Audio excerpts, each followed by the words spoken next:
Tal vez estamos en el mundo para buscar el amor, encontrarlo y perderlo, una y otra vez. Con cada amor volvemos a nacer y con cada amor que termina se nos abre una herida. Lamentábamos no amarnos. Ya no sabíamos nada. Existía solo lo que se decía. Sabíamos que esto no volvería a ocurrir en nuestra vida, pero de esto no se decía nada. Ni que éramos los mismos frente a esta disposición de nuestro deseo. Esto siguió siendo la locura durante todo el invierno. Después fue menos grave. Una historia de amor. Es doloroso querer algo y no quererlo al mismo tiempo, ¿sabes? Todo el mundo tiene un trauma. Todo el mundo siente soledad. Todo el mundo tiene miedo a la muerte. Todo el mundo tiene un dolor. La soledad no se encuentra, se hace. La soledad se hace sola.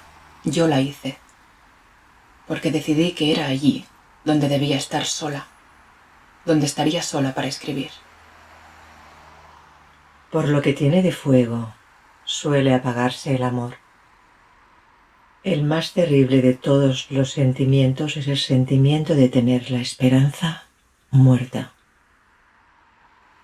Nadie tiene el derecho de hundir tu espíritu, aunque es fácil decirlo, pero no hacerlo o llevarlo a cabo. Las cosas te afectan en la medida que dejas que lo hagan. Es decir, no les des a las personas que no te hacen sentir bien ese poder sobre ti. Nadie tiene el derecho a hacerte de menos ni a hacerte sentir menos. Si alguna persona es así, huye.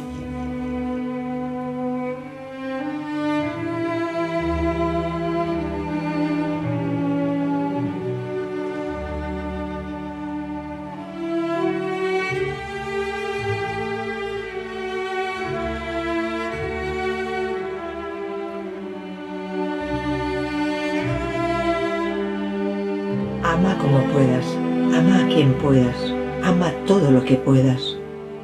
No te preocupes de la finalidad de tu amor.